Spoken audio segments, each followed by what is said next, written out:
discrimination. Since you get your turn, no members of the opposition in prison. Since you get 2 turns, you promise to set things right. White collar crime you vow to fight. What is a set-up back with no fight? Remember where you began in the Senate of opposition and waited your turn.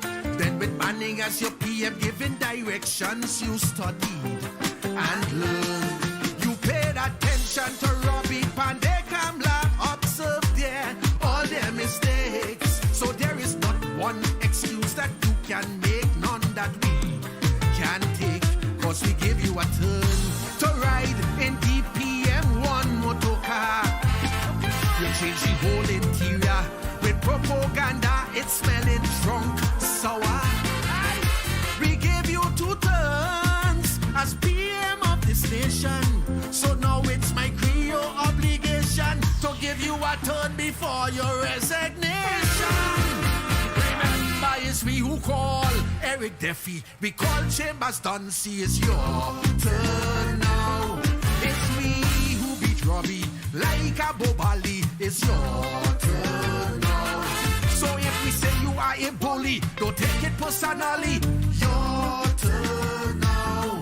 Go tell your friends and your family it comes with the duty. It's your turn now. Do not believe that we are afraid to call a donkey a ass or a spade a spade. We will pepper you like a chow, Dr. Rowe. It's your turn now. Before you go, before you pack and run away. Where you began in the Senate of opposition and waited your turn.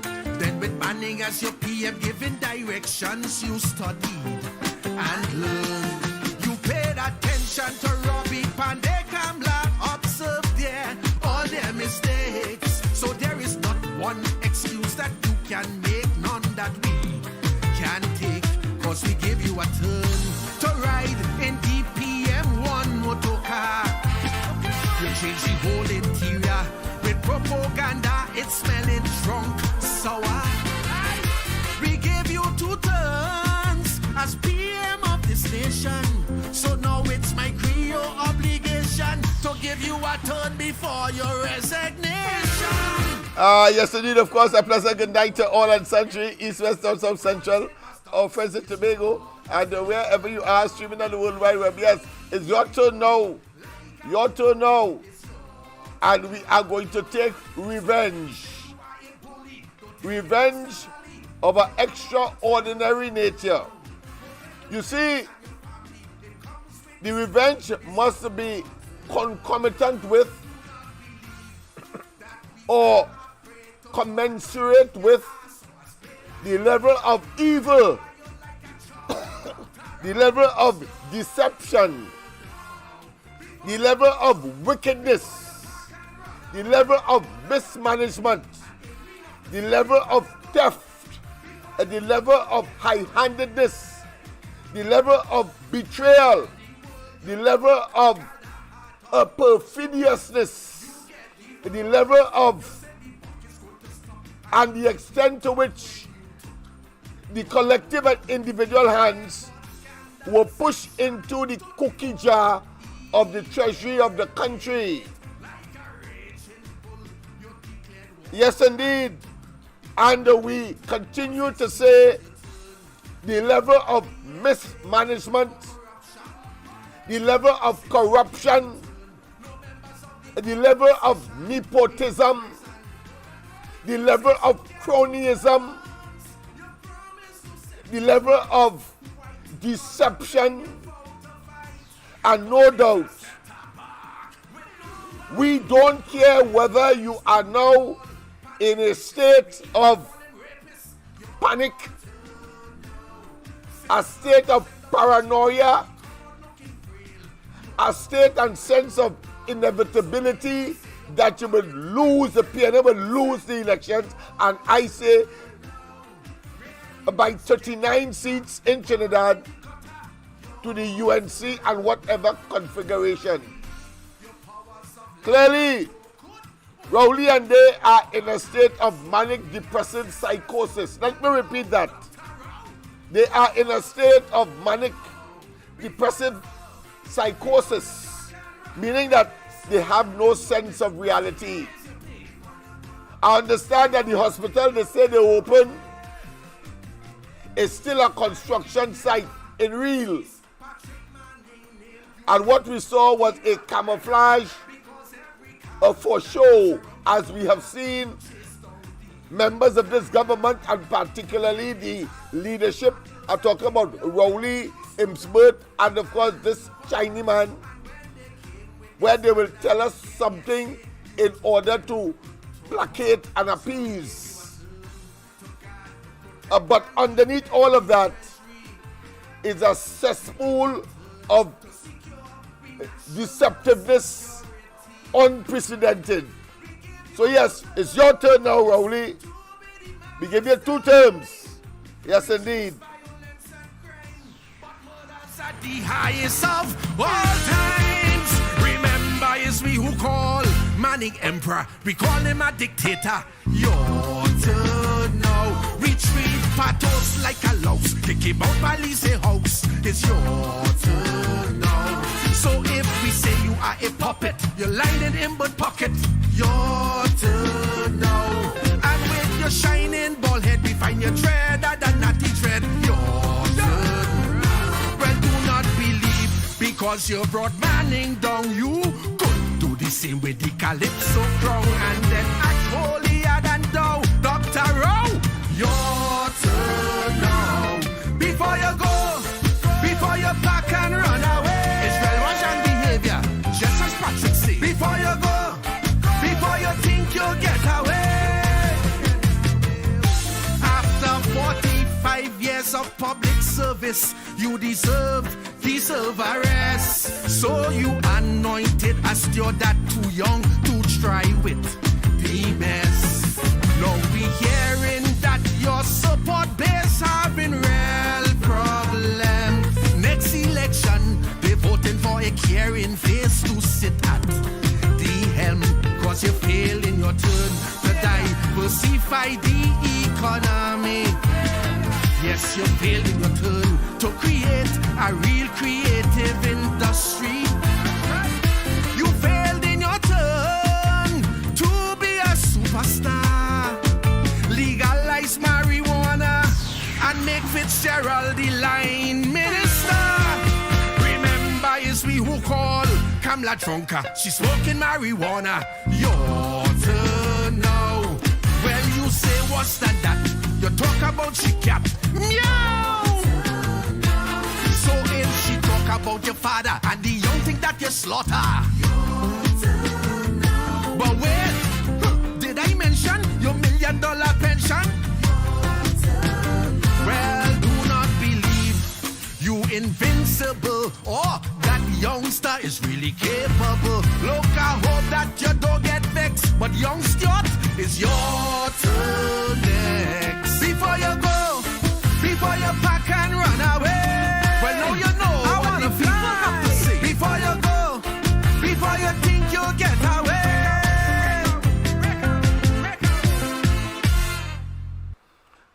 Yes, indeed. A wonderful rendition, a wonderfully put together, of course, calypso of political commentary that is so appropriate and so current in the present circumstance. But of course, one cannot, of course,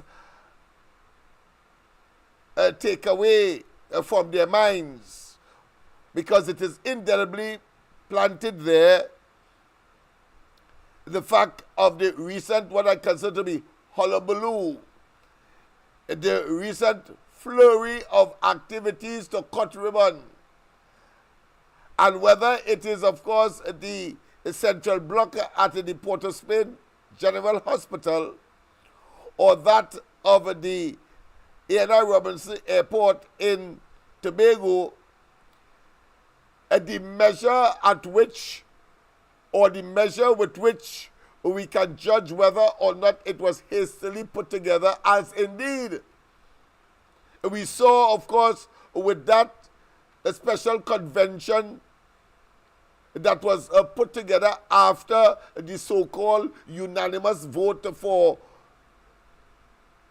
the Chinese man, Short Young, after, of course, a 11-9 scenario in Tobago, and after we were told, of course, as I said, Rowley suffering from manic depressive psychosis, because no way that could have been part of an exercise, that mumbo jumbo, that, of course, higgledy-piggledy scenario, where he said that he was succession planning and therefore he was handing over. No, there must have been something else that came in between, which of course we will find out in due course. But let's go straight to the line one time. Professor, good night. Welcome to the corridor. Good night, Assistant Professor Diego Martin in the house. Yes, man. But what they really open, Lennox? I mean, it's just lucky we get an inside view of it. I want to see how they defend in a fall coop. You understand? The Yes. only thing that could live inside, and lay eggs is foul, right? Well, it's supposed to be a fall coop, but it looks as though it's a dragon nest. Well, coming to the dragon deal, you know why the dragon deal got blighted? You remember the first act Colin Shortman Amber did was to move the dragon from the Red House, and he had a ceremony. Yes. Another fake, another fallacy, another illusion as part of the manic depressive psychosis that has now, of course, taken over the entire party. But go ahead. And the dragon come to buy them back. Yes, man. The dragon, they want to dance. And the opposition leader was basically waxing warm, I like the innuendos she used, Oh, yes. The bend She was down spectacular. But go ahead, yes. One of the best bend down for a while. Yeah, it's bend down or bend back, wherever it is, but it has, I mean, you could visualize what they're talking about, because Heinz said at one time when Manning had, of course, dismissed him from the government and from any portfolio at all, but having, of course, taken him back, he said, well, listen, there's an African saying that when, of course, the ankle hurts, the entire body bends in order to, of course, take care of it.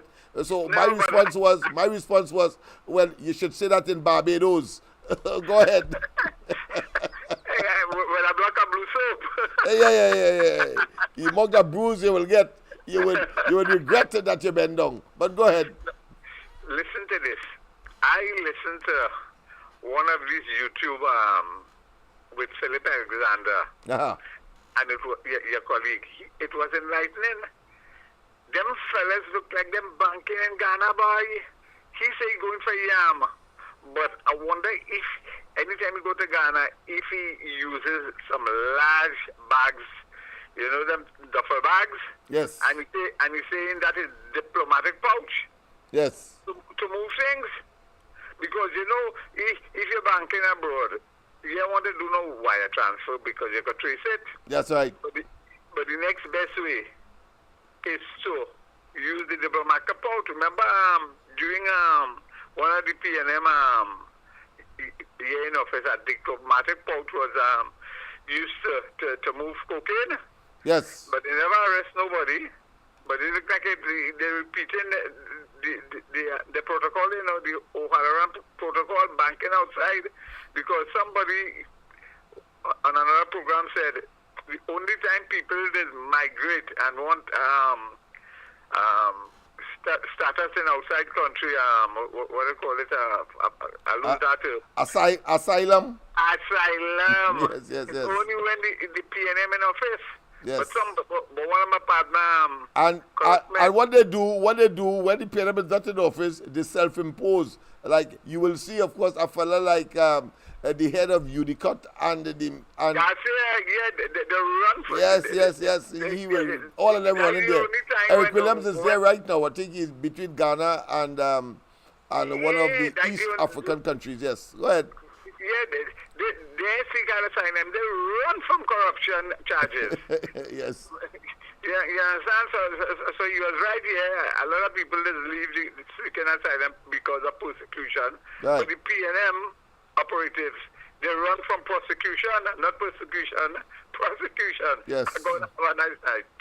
Same to you, my friend. Same to you, my friend. And as he's on that score, I was, you know, it is important, and the Lord moves in mysterious ways as well, because you know you're gleaning through some information, and then of course there was missing piece, or a red flag was raised in your intellect about a particular matter, but it was open-ended. That is to say, you couldn't tie it up and to draw a definitive conclusion.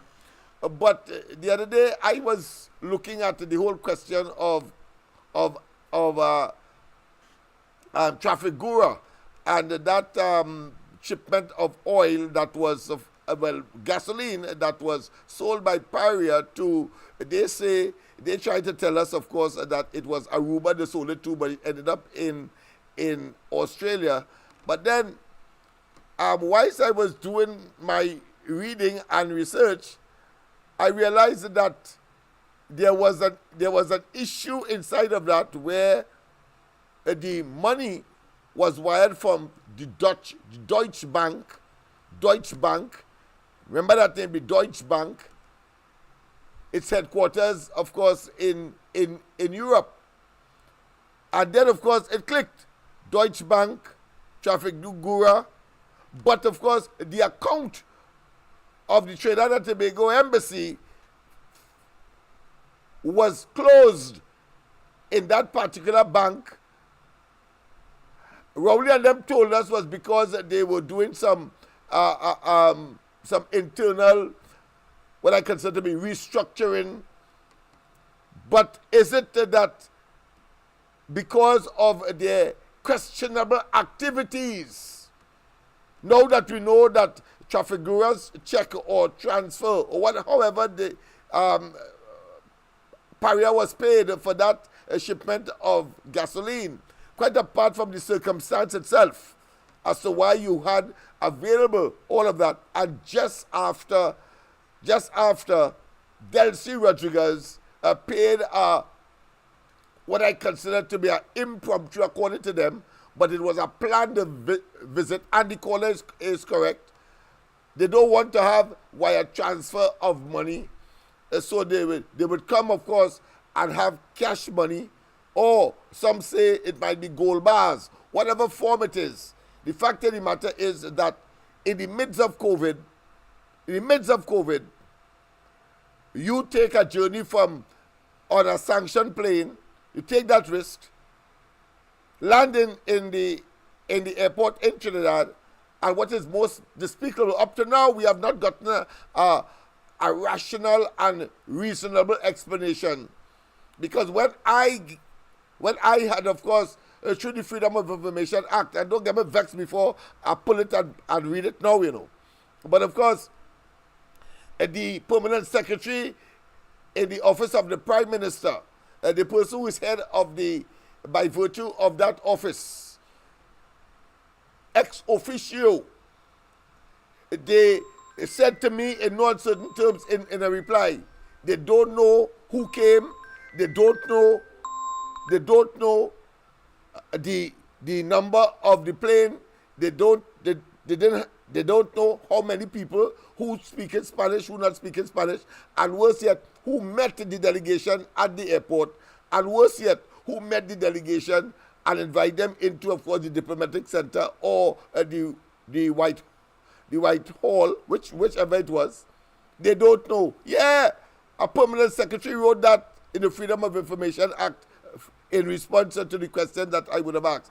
I will, of course, convert it into probably audio or read it out for you. But that being as it may, pleasant good night. Welcome. Sorry about that, but I thought I should complete that exercise just to make the nexus between the shenanigans of this government and, of course, its clandestine conduct and the jeopardy that it has placed Trinidad and Tobago in more ways than one. A pleasant good night. Welcome. Hey, Lennox Smith, a pleasant good night to you and everybody and live. A pleasant good night. Yes, man. Lennox Smith. Uh-huh. Yeah, what's going on? Remember last year I asked you for something, and you told me you was having problem again. Remember last year, I think I asked you that the Prime Minister did make a statement concerning COVID where he said that they know all along that the vaccine wasn't a permanent fix. Yeah. Well, I want you to listen to it. Listen to this, Lennox, because I get it. Listen to it. Go ahead. We always knew from day one that the vaccination program is not a permanent protection, that the effectiveness wanes after a few months. So if you were vaccinated, even if you were boosted, after a period of months, the response of your body would have been weakened and you are open to be infected again. So imagine your Prime Minister. So Lennox, right now that on your record there, Rowley and them had to make plenty jail. See where the Benjamin was saying the amount of breach Rowley make? Yes. This is one of them. Rowley need to be behind bars. He, Singh, Tiresome, all of them, who caused over 5,000 people to death for COVID. And saying the reason why he didn't fix you because you're studying to save lives. Lennox, this thing had to bury this man. We only have to make our jail before this year done. I hear you, my friend. I hear you, my friend. And what him pass him meet him yet. That's all. The old people have a saying of that nature, which of course is a very, what I consider to be erudite, a very sensible, and a very, what I consider to be real, practical. All right. Don't forget, send it from me. Send it from me. You sent it from me, right? I was not only that too. The reason why I get it because last year I was telling a woman that Rowley did said that, and she said she never hear that. Well, I get the evidence tonight, and I'm gonna show she first thing in the morning. Beautiful man, beautiful man. That is how she was confident that Rowley was doing the right thing. Magnificent man. Yes, indeed. Of course, I want to commend the caller for taking the time, because that will take some time to do the research and not to rely on, of course, on me in that case, because he had posed it to me to collect or to get the information. Well, he has gotten it on his own volition. So I want to commend him for that. And most of you must do that, because you need to defend yourself and to defend, of course, the administration, simply because they would want, of course, to keep people in ignorance in order to have their nefarious ways and believe that they could coin argument to stay in office. None of it. A pleasant good night. Welcome. Pleasant good night. Welcome. Ken, how you doing? Yes, man. Ken. A pleasant good night to you, my friend. I didn't call you for a little while, man. I was. Hey, yeah, well, I know you get back home and you're busy. I come to say much. Yes. Yeah. Hey, I sent you a video there about this guy talking about all the Caribbean country with China. Uh-huh. You know, and I sent you the video. I spoke to your wife today and I told her to wait, but you have the video. All right, it's good. very, very crucial, man. Because those are the Caribbean country. That is what Wally went and he was alleged. I don't know. I assuming so. That they talk about all these things what going on in America and that with China, and they all have ties to China. It's amazing, man. So it's a big thing going on, man. You should listen to me. It's very, very crucial. I certainly will. Right? I certainly will take a look at it. I sent it for you. I have what's up right there. All right, great. You can have a glimpse of it. All yes, right. Yes, my friend. Yeah. Thank you very much, man. That is a kind of interactive relationship that would have. We share information, and therefore all will benefit, and towards one focus, one cause, one intention, one objective. It's to get rid of a well-established evil that is, of course, the Rowley PNM, now, of course, the Chinaman administration. A pleasant good night. Welcome. Hey, Lennox, good night. A pleasant good night to you, my friend.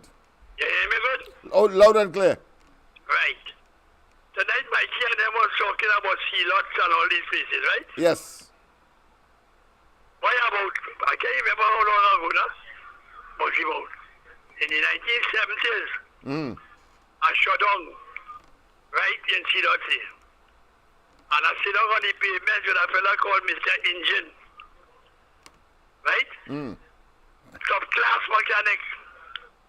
Mr. Engine, you ain't gonna know he. And I sit down with him on the pavement. As he come, used to walk with a walking stick, but he never prevent him from operating. Right. And he check, he said, run out of gas. I said, don't be shoot. And he called my brother home. And my brother bring gas to me. Mr. Engine was the fella name. And I sit down on the pavement, me a hero. Right, yes. And the wife and them remain in the car. Fellas pass and see me, I ain't gonna call the name. Okay. Big boys though. But they give me right. They give me right. I ain't care Lennox, I want my car start up. That's right, that's right. You understand? So me, you know, the payment with me, you see that with Mr. Engine. Right. That was a pleasure for me, boy. I mean, you talk and what have you. Sea Lot was a totally different place in them times.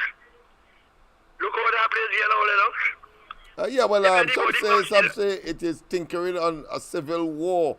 I mean, I find that is an exaggeration, but say what, that is how they want to classify it. But, you know, you know something that, of course, many people don't know. And of course, as I said, I've mentioned it, and I'll be focusing on sea lots in days to come with respect to their own what I consider to be internecine conflicts and their survival, and other matters that are associated with that are intrinsic to that. For example, I am not I will not condone illegality, but of course TNT going in there, for example, right now and cutting people's connection, etc., because they would have had some illegal connections. I want to caution them that the camaraderie that they ought to have had and now has been breached has created a situation where many of the young people who are still in primary school, etc., or under their parents' care and homes in general will now not have electricity, and of course exacerbates this situation because they could not, of course, resolve their matter internally or within the community. All of that would not have happened if I'm not condoning illegal, yes, but I mean, if they were surviving that way, and I understand more than most, then why it is you expose yourself in such a way so that when the matter would have been resolved by the police, for example, or external or extraneous input, that now the community is left worse off because you don't have electricity in many homes. So that is a serious problem. But go ahead. Yeah, the people are really nice people long time, Lennox. Yeah. I just said I sit down on the pavement with the man. And he said he went out of gas and he called my brother for me. Yeah. And he bring gas and I start up. Yeah, when that established camaraderie, yes, and congeniality is broken, the community suffers more as a consequence of that. Let me give you another example. On the hill, for example, delivery trucks don't go again. I know that. And that was because of the gang war and so on and the borderline issue.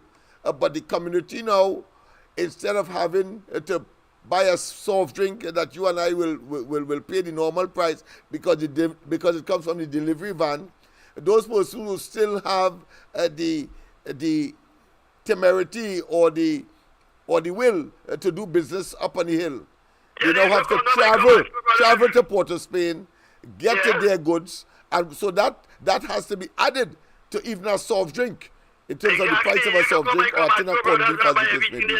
Or bread, yeah. Broadway. Yeah. And let me tell you something, You see that thing where rowdies and them talking about it? Uh-huh. But they don't care about Trump and this and that. And they keep in the Cubans. Yeah, well, they know now that is ass talk. They know that. They're regretting that they would have said that now. They was hoping that that didn't happen. So Rowley, what he has done, he's so stupid. He is still saying that he don't care if they take his passport. But it's not about him. It's not about him. It's about Trinidad and Tobago. But it's always something about them, and that is why they are and was always unfit to be in government or in his case, Prime Minister. How much better? Gonzales and all of them saying the same thing. I showed you that. But it must be hypocrite and a bluff. But there's no bluff here, you know. That's right. When It's Trump stupid. You have to be stupid to be talking that in the face of what is happening realistically in regional and hemispheric geopolitics, and you still talking that from Trinidad. You have to be a madman. You have to be. But go quick now, boy. Go quick. But of course, last night, Kamala Prasad Bissessa was of course excellent.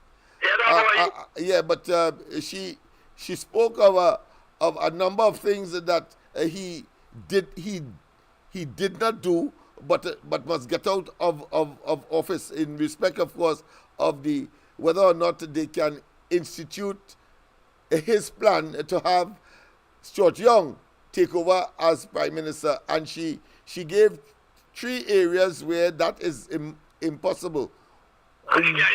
Yeah. But one of which, now I think one of the areas was that they could, of course, redeem themselves by calling elections, and then the president appoint Stuart Young as Prime Minister. But there's... let me finish because I want to make a point. But there's a 4th thing that she didn't mention. But I suppose she can't mention, but I will mention it. He could simply get rid of himself. All of that? Yeah. Rowley could get rid of himself and the problem solved as well. He could get rid of himself and problem solved.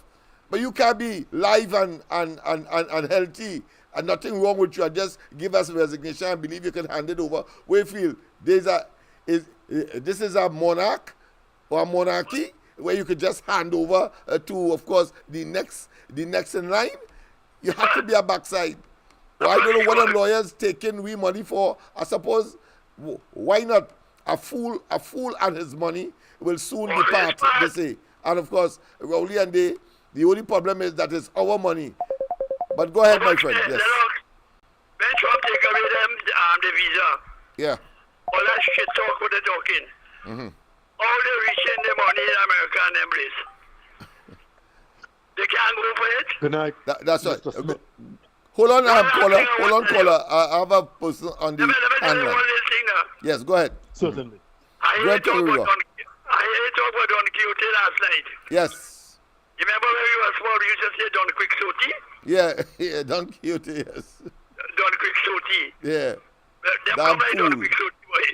All right. Okay then. Yeah. Thank you. All right, let me just take this other call. Go ahead, Mr. St. James. Just going to tell Mr. Faizabad to hold on. Faizabad, hold on. Go ahead, Mr. St. James. Good night, Mr. Smith. Good night to you. Talk about treating your supporters like your goats and your sheep and your pigs that you're mining in Tobago, that you could simply hand them over to a new owner. You're singing low. Could you speak up a little bit or come closer to your device, whatever? Okay. Right, good. What yes. I'm saying is that, you know, you're talking about handing over your supporters like goats and sheep and cow and pigs, like those animals you're mining in Tobago. Yeah. To a new owner for him to slaughter. Yeah, boy. I thought them looking at our business. Isn't that exactly what he did? Yeah, like if it's private, it's a private enterprise. Government is a private enterprise. That's how they operate. It's amazing. Those PNM supporters are his penned animals to do with as he chooses. Wow. All the while, since his return from California, I don't know if you seen what I'm seeing, but he looks like a dog before a piano. Well, I want to be more graphic. I think he's looking more like a lamb just before slaughter. Well, it's comparable.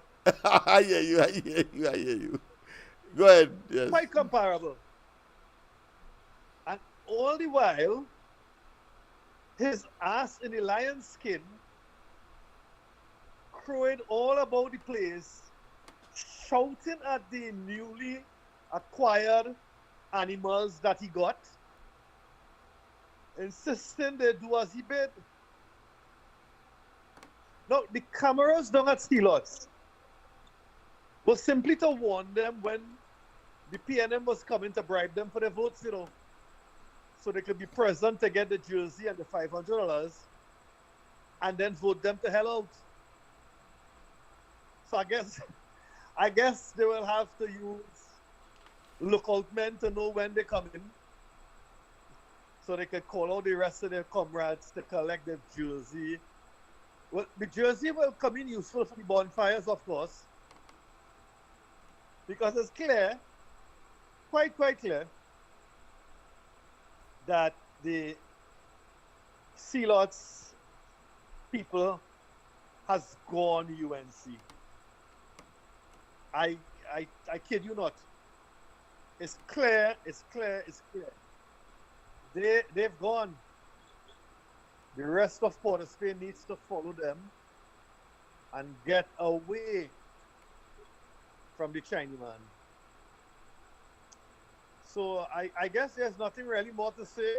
I hear you, my friend. And I share your not just your optimism, but your practical position, because they have done their assessment is over six decades of promises, and then of course neglect, decadence, and then of course the belligerent on a daily basis, not only from among themselves, which of course is a recent phenomenon, or not so recent phenomenon, but certainly the police and how they would of course treat with these people.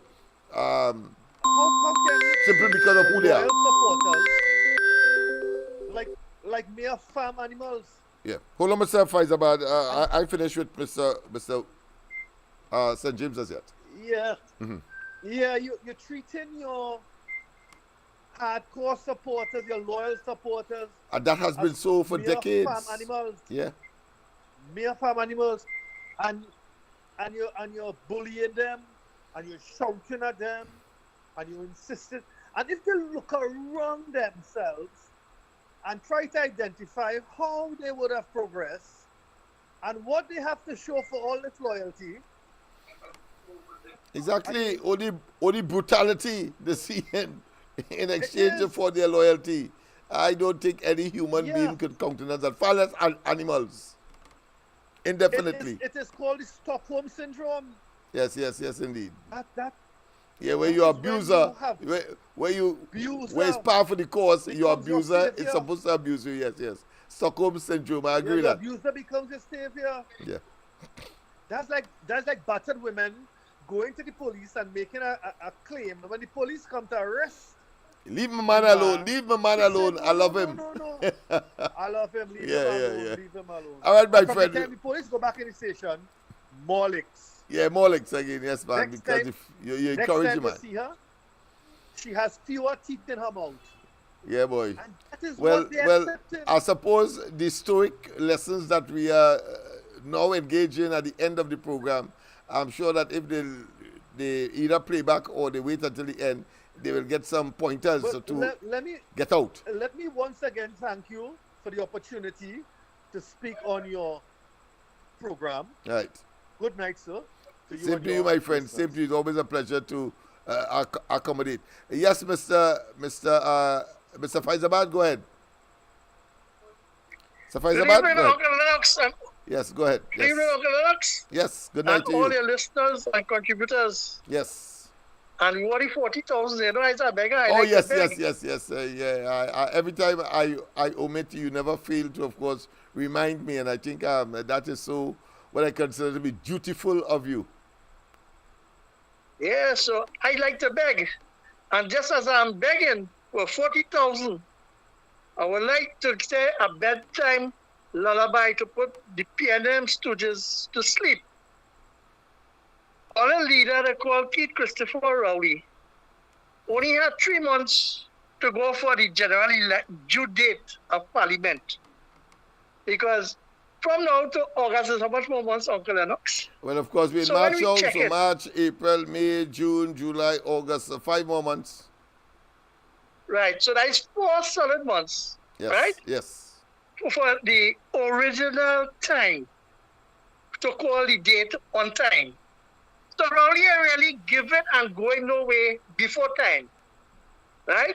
So he come out again, once again, with the playbook to dazzle the supporters and them to say he going, but he hold on to the most important part of the leadership. And when the extreme political leader, Ms. Kamla Prasad Bisesa, tell them, hey, dissolve Parliament and let the president preach the gospel and say Stockholm is the interim until election done. So you can give him it, but you know if they do that, they're all full. But the PNM lost momentum so bad, they're trying to hoodwink the mainstream and on social media. But Stockholm, I want to ask you something before I close down. Mainstream, this YouTubers govern it. In the last 9 years, how much women who died under domestic violence? And you all didn't pass a bill or a law to govern women and to protect women. You have a pedophile ring report. All of this, your leader describe women in the most vulgar way and discriminate them verbally. But what I want to ask the citizens, after $1.3 billion in the West Wing, who is the contractor? Who is the ministry attached to oversight the building of that? And who is the minister? Right? And I want to ask, 10 years, a highway to point $40 and open it, but it ain't complete yet. And over the mosquito crack, as we name it. When that report going to come out, and Rowley, you only can hoodwink the citizens who say they love you and the PNM, and they are for party and not country. So once again on Sunday, you will see all the masters bringing out the plantation employees to put them there to make master look good. But is that property tax all going and vote for? Is that a cut in healthcare? And don't talk about the education system. 7 billion still done. And we have a media review to come in. And yet still the windfall. Nobody are talking about the high gas price right now with our windfall going and how much going to the Heritage and Civilization Fund. Let we be focused, people. Because here what's going on. It have money missing. I have more money to be accounted for. And yet still, taken away. And the 25,000 in your bank account for your burial, if you have it as death or reserve, you can get a old age pension. And the NIS. Stockholm is the fellas and them who wind up the Clico group and they share it like 40 pieces of silver amongst themselves. Remember the investors in Clico, how much are all they get all the money. So Uncle Lennox, the $100 million for the social depressed areas, wait. And I want the people of Laventille to see it in their heart and come out and support for change. And just look at Torre, Ibrahim Torre in Burkina Faso, and he given people cornflakes, rice, and macaroni. But all your leader, give it all your yam. Have a good night. Yes, my friend. Well said, my friend. And I took note of a particular issue that you raised, which is, of course, the consciousness that must now be part and parcel of the makeup of every single electorate, everybody in Trinidad, but of course, particularly in places where traditionally the PNM felt comfortable, like Laventille and of course along the east-west corridor beginning in the Diego, inclusive of the Diego Martins. You need to be conscious and understand that your best interest is to, of course, vote against the PNM, or put another way, vote for the UNC or whatever configuration, because the vote for the UNC is a vote, of course, for advancement and people-centered government. A pleasant good night once again. Once again, good night. And I had to call back because I omitted something important. Yeah, go ahead.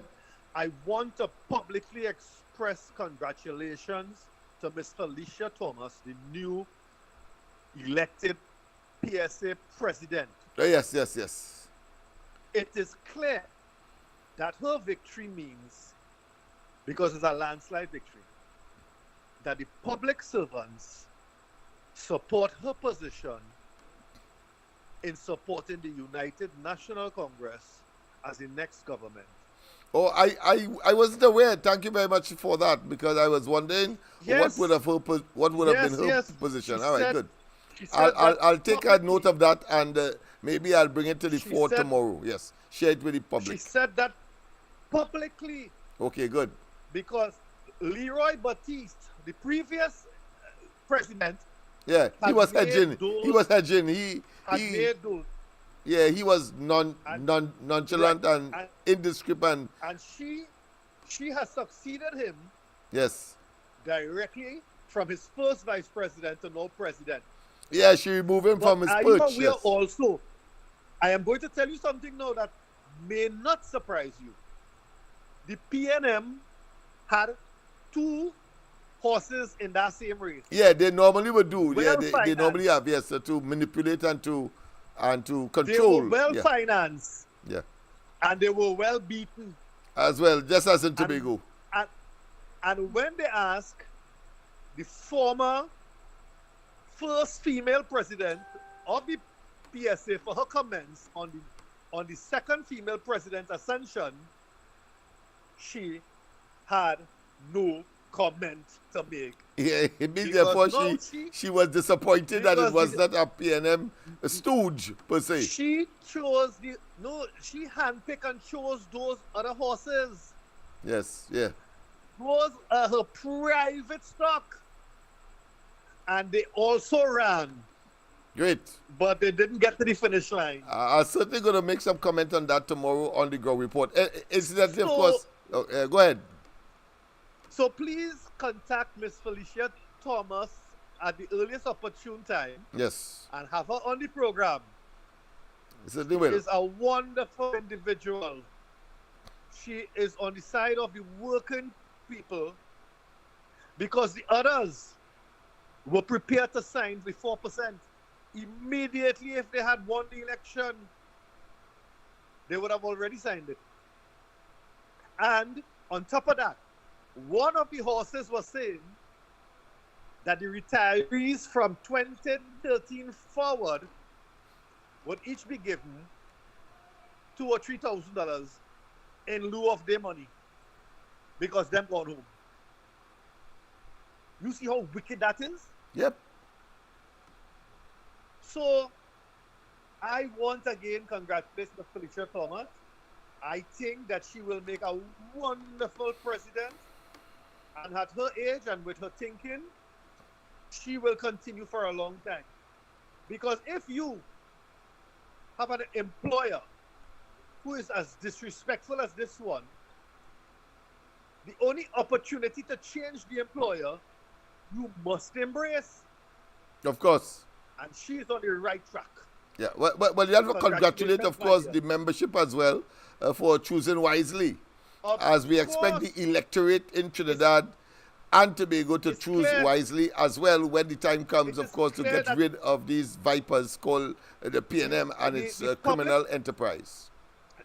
Now the public servants always lead the way, and all other workers accept that they know what they're doing and follow them closely. And if they took that course, the PNM don't have a snowball chance in hell to win any election, except, of course, if it's rigged to the extent and on this occasion, it will be too big to rig. Well, too big to rig, but of course, that is not a complacent remark. You know, with not an opportunity to be complacent. Get out there and vote. Yeah. That we have public officers working in the EBC. Yes, yes. And they are not going to allow that. If they can. If they could, yes. EBC. If they could, yeah. So they are already shown that they are on worker side. So I'm telling you, we should be celebrating already. I prefer. Let's go that way. Thank you so much. Yes, thank you. Thank you as well. Once again, when I prefer, I will not celebrate until I get the birdie to sing.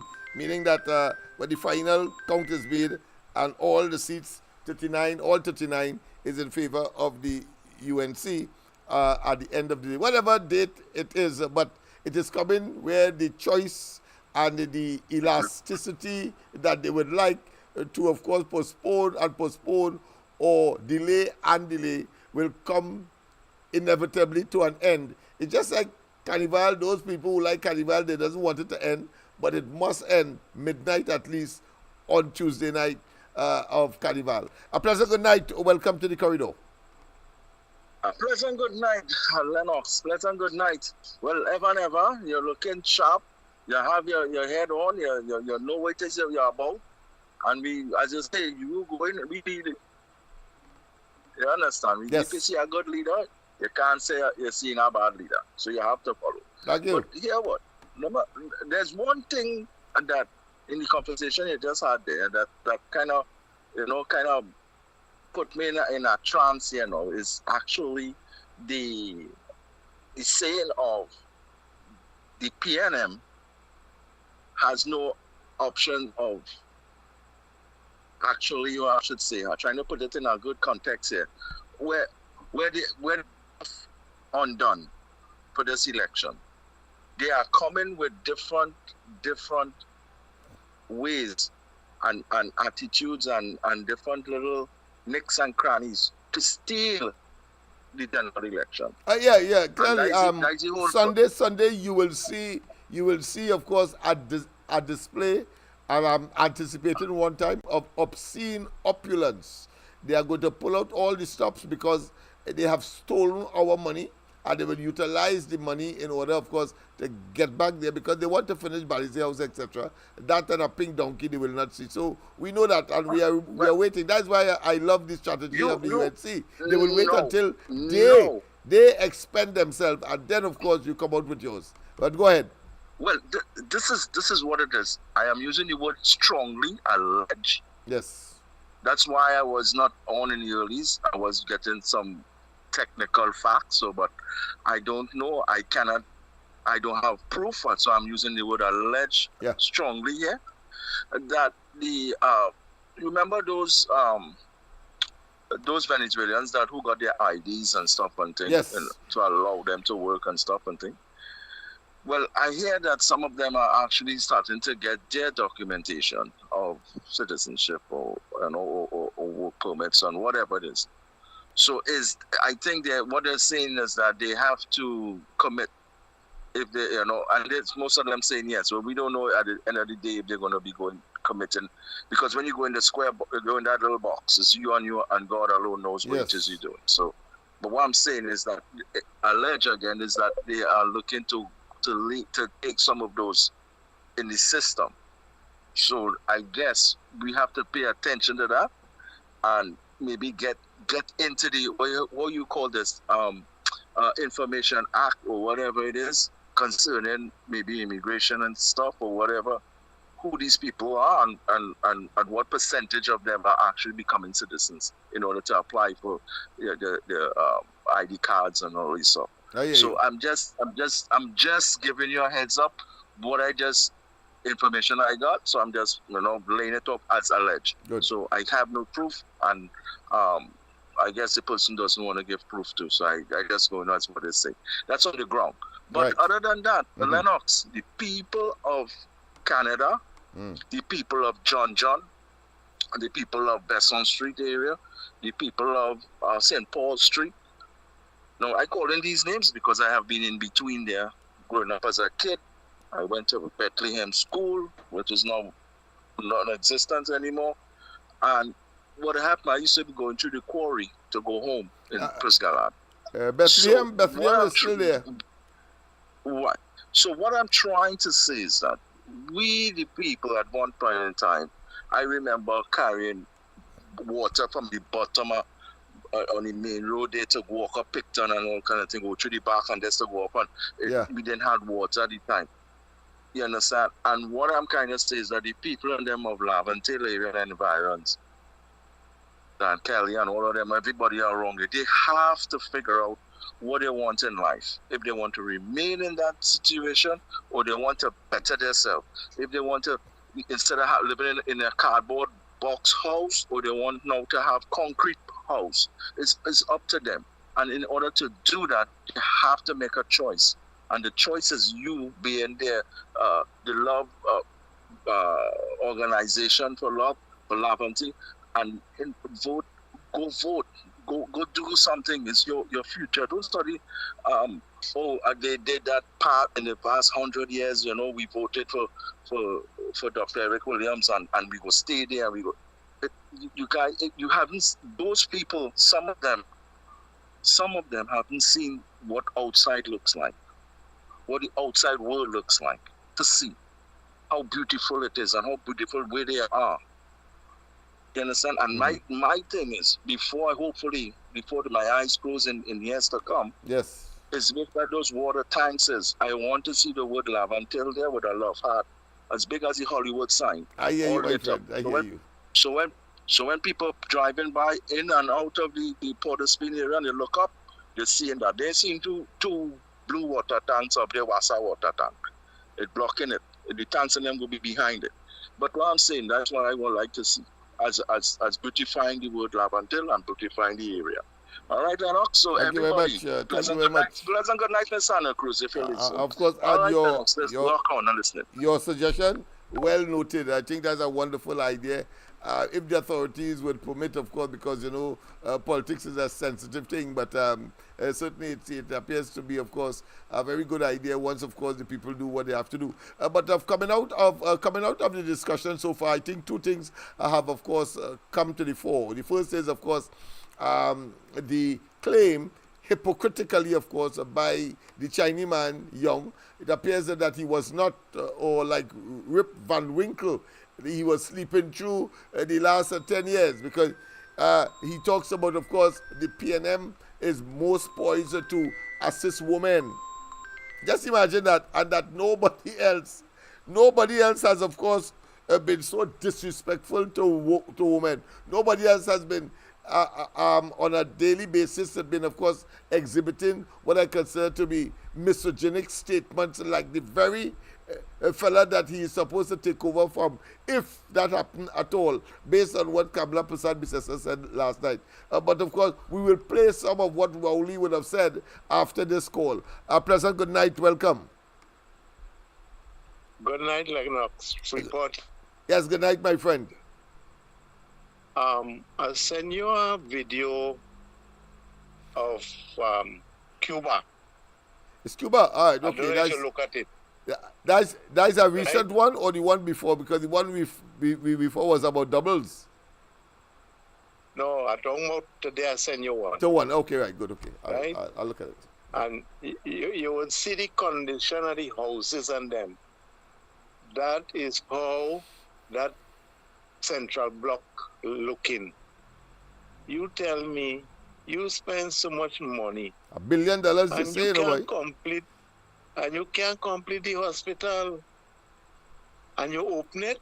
And it overruns a company, leave them high and dry and go on from China. We don't know the project manager, Udicott, and of course the head thereof, the brother of the former Sleepyhead, education minister, is yet to tell us what is happening there. But in the fullness of time, because when they get the hell out of office, by of course virtue of the consensus and the unanimity of the population, we will deal with that in due course.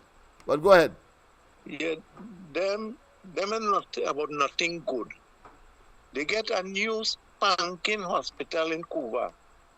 They can't open it, they run it down, they take out all the equipment, yeah, all the equipment, and don't know where it is. Furnishing and so on, yes. Right? They get a spanking teaching hospital in San Fernando. It run down. The main entrance closed off since about 3 years ago. It ain't open yet. And there's only caution tape right through that hospital, like if it's a construction site. And I want to ask people talking about Cuba. I don't care nothing about Cuba, because here what will happen. A Cuban doctor and a Belgian doctor, the Cuban doctor named Martinez, they damaged my eye in the Port of Spain hospital, So I don't care about them. You understand? They're saying that the Cuban doctor so good. They're not so good. And ask Rowley if he does pay the doctors and them in Trinidad here, or he does just give them a subsistence and the money had to go to Maduro. Not to Maduro, to go back to Cuba. Cuba, yes. Castro, the Castros, yeah, the Castro dynasty. Yes. Yeah. The Castro, I should say, the Castro totalitarian, they say it's communist, but I say totalitarian dynasty, yeah. Yeah, let he tell me who he paying. Because it is alleged that they have to pay the president at Cuba, and then the doctors and them just get something. So we don't know what really going on. And he opened him out big now. But just now, all that big mouth will shut up. Yeah, he's a blasted coward, he suffers from acute inferiority complex. He, of course, imbued from Shortman syndrome, and we can go on. But beneath all of that facade, really and truly, is a bunch of cowards. And, I saw Kamala Prasad Bisesa had him under pressure when he was opposition leader, when, of course, they said that he was a rapist in the parliament. And then, of course, they had taken him to the privileges committee, and he was expelled from the parliament. And I heard him said at one time, I have all the pressure, I can't take more. So we know that is theatrics and pretense right through, because they believe that they have control of the apparatus of state. And boy, have they abused it. But all good things as well as bad things come to an end, and evil could never prevail over good. Yes. And right now, the whole of the PNM, the bottom going off like... Oh, yeah, they palpitated like a heart in perpetuity. What do you call that? Part of the autonomic nervous system. It beats whether they have control of it or not. They're blowing off right now. They're blowing off just like how them air big shockers blow off. So I hear you. We go hear about them. Because blue lights and silver bracelets. Yes, that's what it's all about. And you go check his two videos. Yes, I'll do that. All right. Thank you. Yes, right? I want to get to. Yes, so people, of course, as I was saying, two things that came out in the discussion so far. That is, of course, the misogynic statements that has been regularly and very, very frequently issued by none other than Rowley, the head of that party, and of course as Prime Minister.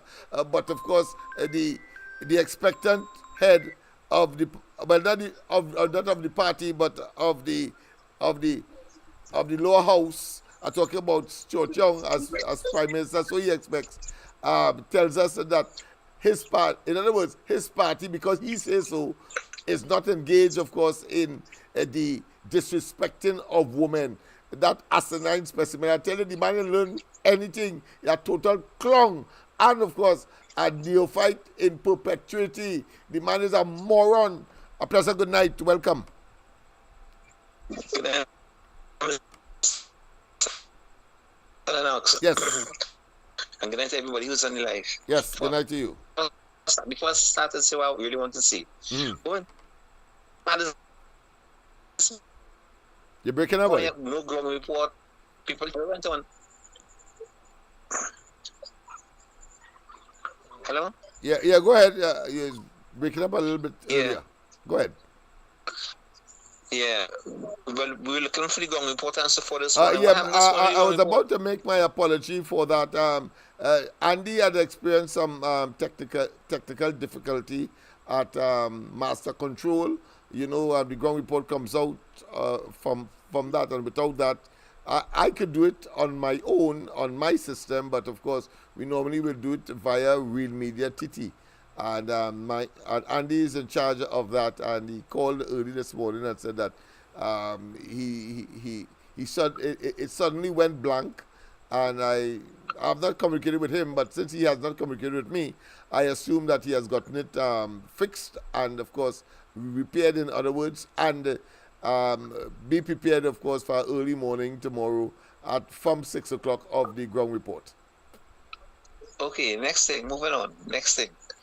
I see the Prime Minister open a 2-floor. I'm putting him on a plaque there. And the hospital, the floor is empty, it's like a ghost, like a shell, because I saw it, David Nackett, show you a film of it. And I said, but wait now, that with them fooling people already, because I saw the news tonight. You're going to get more of that, you're going to get more. They have a uncanny tendency, a devilish, evil tendency to try to camouflage and try to project an image that doesn't exist. I spoke about that in relation, of course, to main thoroughfare matters. Like if they pitch in road, they will pitch the highway. And when you pass on it, because more people will pass on that than anywhere else, than in your own community, and you will get the impression that they come in by you next week, and they will never come because it has high visibility and high value as far as they are concerned in their elusive quest to remain in office by hoodwinking the population in that way. Nothing never sincere with them. One more thing before I go. I want to tell Stuart Young, remember the Constitution, the word shall. You understand? You will never be Prime Minister in this country. Or unless the President put God out his thoughts. You understand? And only break the law. That's right. Let me tell you only something.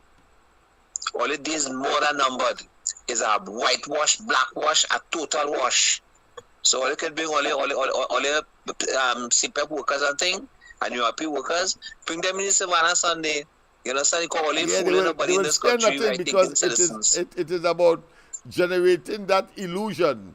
As I say, as I said earlier, all of them are suffering from acute, of course, what I consider to be a psychosis, where they have lose all sense of reality, all sense. One question for you before I go, Mr. Lennox. Go ahead. Here, Trump take away Rowley visa. I thought Rowley looking so like a headless chicken, so like he neither here nor there. And he may well have, of course, telegraphed it in his usual roundabout way. You know, if he tell you jump, you have to stand up. When he said that if they take away his visa, he bound to go back there. It may well be that they take it away. Knowing how he operates. So nobody asked him anything, but he volunteered the information. So don't be surprised. Don't be surprised. Okay, Mr. Lennox, I go on. God bless. Yes, indeed. Of course, people, as I said, there are two issues. One, that the misogynic statements that, of course, suddenly I don't know what reality or what experience that this fella Young has, but he certainly sung like an ass when he said that, of course, somehow he is going to advocate for a woman, and totally oblivious to the fact that his leader and still Prime Minister has been abusive, unrelenting blatantly two women. A pleasant good night. Welcome. Hey, Lennox. Yeah. You hear me good there? Loud and clear. Right. You remember how they call vagina and thing? Yeah. Man, they lock you up for some kind of thing. Uh-huh. And man will always say, no, you ain't see doctor ain't touching you. Only Cuban doctor could touch you. Yeah. The morning when he takes in, he couldn't even get out the bed. Fathers to go on Cuba. The same vagina and thing had to go and try and help you, you know? Yeah. I remember that. And when there was concern about Rowley, they rushed him, of course, to the 7 days hospital in Kokori there as well. Yes. Because if based on what they're saying, then he should keep his pain or whatever sign that he was having, take our ambulance, hop a plane in the condition he was, and go to New York. and maybe we wouldn't have to be dealing with him now because of course. You know, he come and he say that yes. Yeah, nobody dig up in his backside. Yes, all of that. Yes, that was his prostate partner. Yeah. Well, me know, but I hope. I ain't sure nothing. But I hope this year fall in his same position too. Yes, I hear you. I hear you. I hear you very implicitly. Of course, as I said earlier. Yeah, as I said earlier, Kamla Prasad Bisesa said there are certain constitutional route that they could take to instate or to have his way in making Stuart Young the prime minister. So she talked about two, section 76, 1 and 2, and then of course the section I think is 80 of the Constitution, where you will have of course to call an election and you can now appoint a prime minister for the as a caretaker prime minister, if you want to call it that, for that short period. But of course, I had to tell her that there's another solution. Rowley could just call it a day. He could just what? Let me hear. Call it a day and done with that. Yeah, but I want to be a little more graphic. He could simply kill himself. In that way, there will be legitimacy for what he originally intended to do, because nothing wrong with him, and he want to go and believe he could just pass it on as some kind of monarch to somebody else. That buffoon, and lawyers condoning that nonsense. What is it? He could go and drink Amazon? Of course, whatever it is, but he could get rid of himself. If he get rid of himself, he could get the because there's no prime minister now. Because right now he is sick, he healthy, and he is of course the undisputed leader of the PNM. All of the above prevents him from of course being able to pass on that mantle, if you want to call that flag to of course Stuart Young. So what you do? Get rid of yourself, and Stuart Young could now find a way within the confines of section 76 A and O or B or 1 and 2. Yeah. But here it is before I go. Yeah. All of them I kill themselves because listen. I waited to see that, but if that didn't take them, well, of course, blue lights and silver bracelet will certainly be their portion. Yeah. Raising them up for the unfinished hospital, boy. Yeah. We'll take a look at that. We'll take a look at that tomorrow. I mean, it is pathetic. Yeah, you're watching the plaque and shaking Rowdy hand. Yeah. It look like all them. All of it is theatrics, you know. Theater, you know. But you want to say only the possibility all them I drink Amazon? Well, that might be a way out for them. And of course, I'm sure the country will say happy riddance, because we have suggested several ways for them to, of course, just dissipate, just disappear, just jettison, just annihilate. Yes. Yeah, all right, we will talk tomorrow. Yes, man. All right, people, let me get, of course, to the... Let me get to the video that I want to play for the longest while. Look at this. Yes, indeed. Look at this, people. Stuart Young say that the PNM is the best thing to protect women. Listen to this. Clip of some school children from one of our schools in the West. Young girls behaving in a manner like hyenas in the African jungle. Parents, girls breed monsters at hyenas, and send these monsters to teachers. Well, I want to tell Mr. Prasad Bisasa tonight, that is none of your goddamn business. Because as long as Sharon is happy with how much I have outside and how much I have inside, Rowley's happy with that. At least what I had outside and what I have inside, they escape and they're alive. Her words are slurred. She's falling down all over the world. In the car, out the car. Nah, no man ain't digging up my bottom like that. Nah. No man ain't digging up my bottom like that. I mean, there's some people who know they're getting on, you know.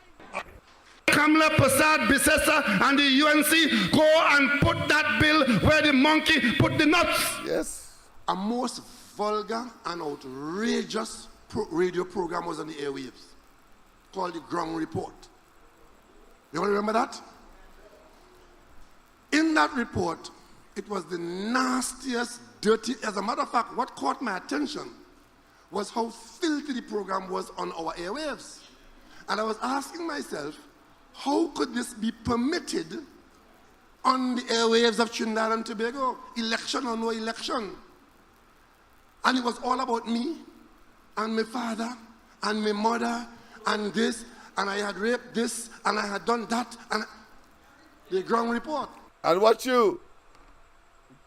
No way can the Ground Report or me, because as I have been doing that for the past 10 years, accusing Rowley of rape and being a pedophile.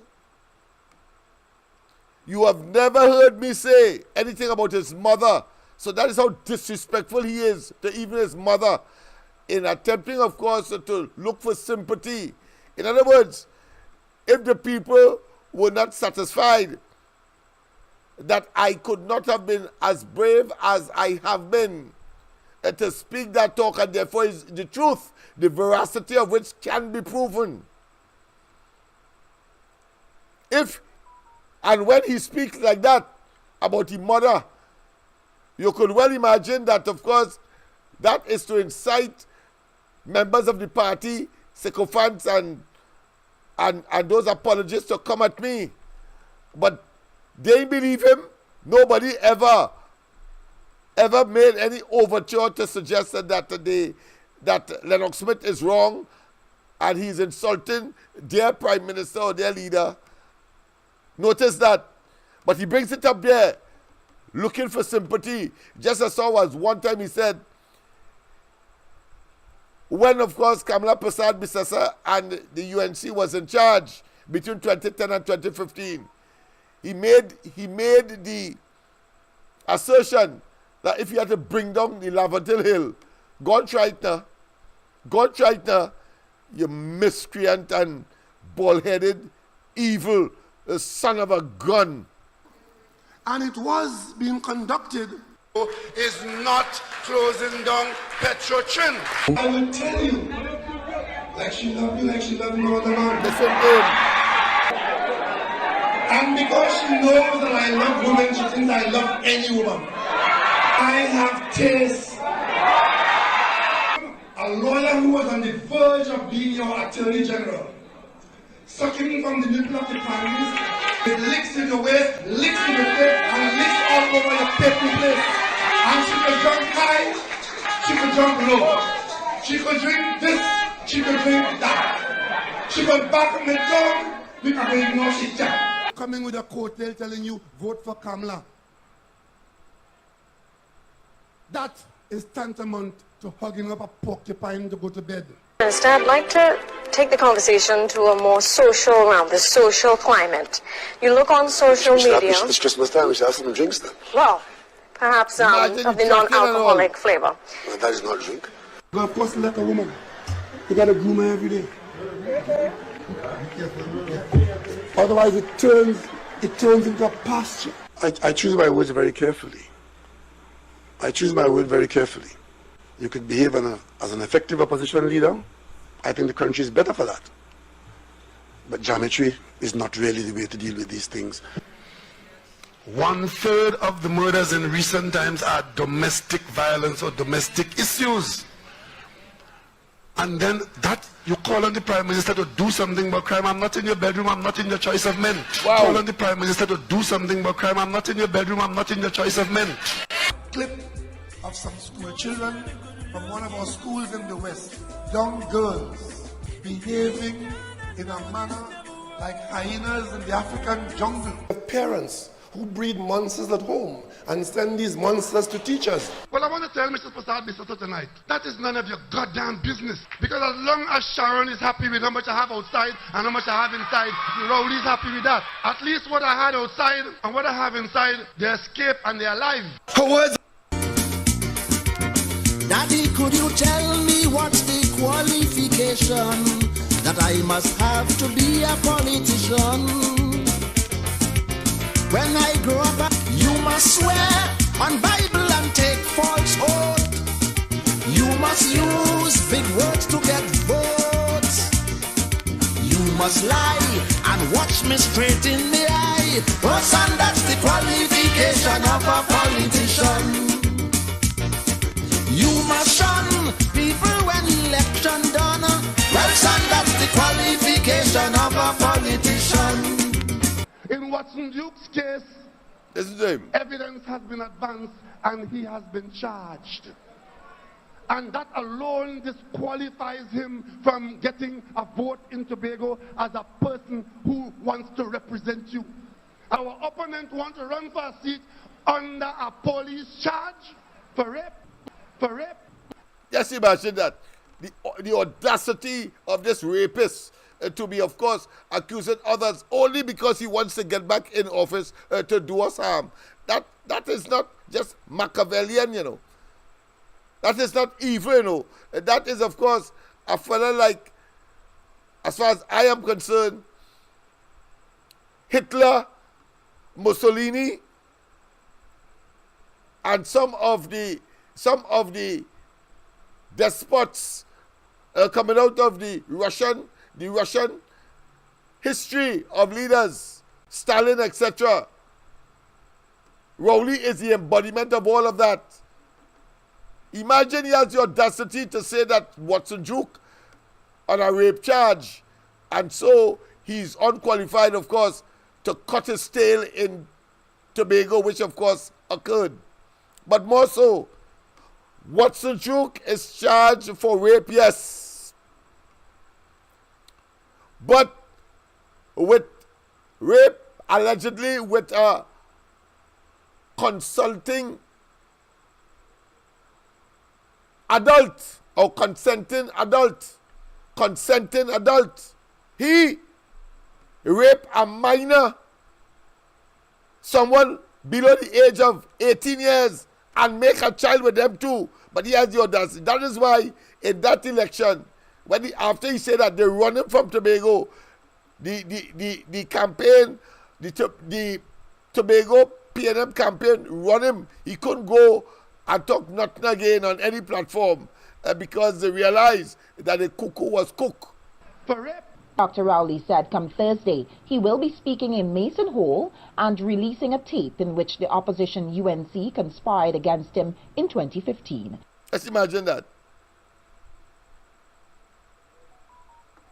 1/3 of the murders in recent times are domestic violence or domestic issues.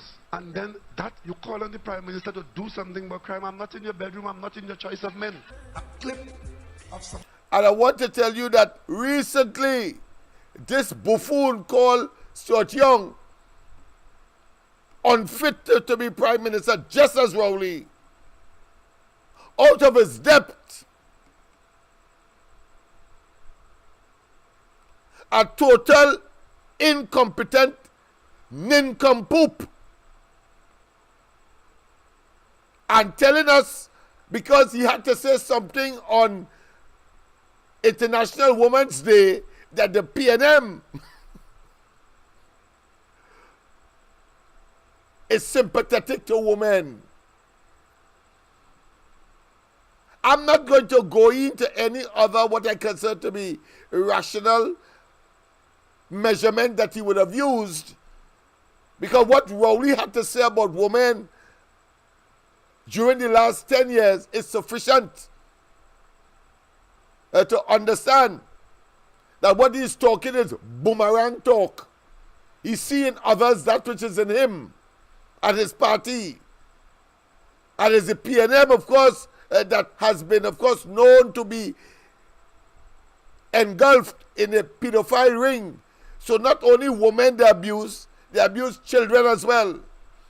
And when, of course, trafficking of persons, people came up, and the report from the United States State Department on the matter talked about government officials, he then tried to say is the UNC. That dog, that cur, that wicked, evil, diabolical, brutal, and we know now senseless, bald-headed man. The time has come for you I'm not here alone. judgment upon her and upon her host and a friend and a supporter Here, Hines. and the other infidel. And tried to become involved. We're going to pause it there. We have a better tape. I'll get a better tape with Hines and everybody making their misogynic statements, attacking, of course, the leader of the opposition because she's a woman. And he, recently, the latest iteration, he, Young, that Chinese man, who Rowley tried to foist on the rank and file of the party. I hope all they're watching, because they tell all you that it is an African man party, having abused you, having neglected you, having, of course, hoodwinked you into voting for them for the better part of 6 decades. The time has come for you to decondition yourselves. Get rid of them.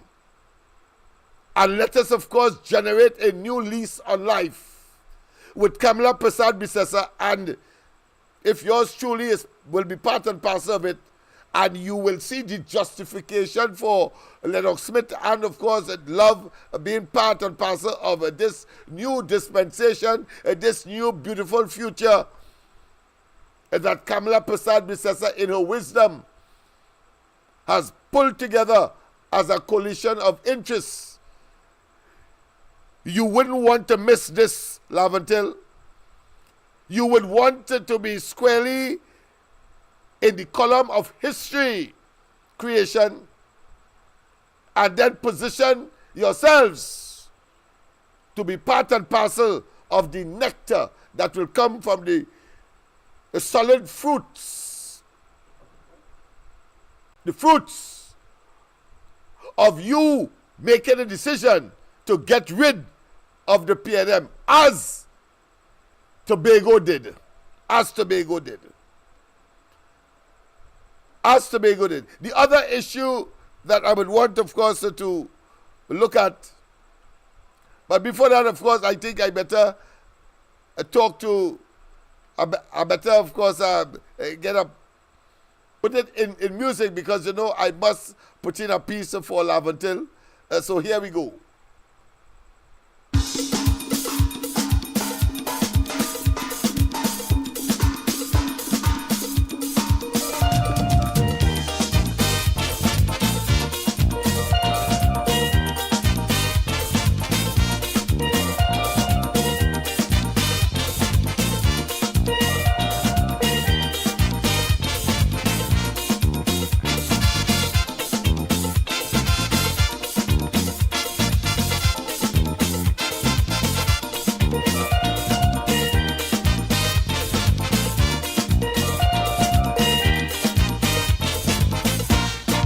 Somewhere up in Laventille, many years ago, a man had a hammer, used to follow him to and fro.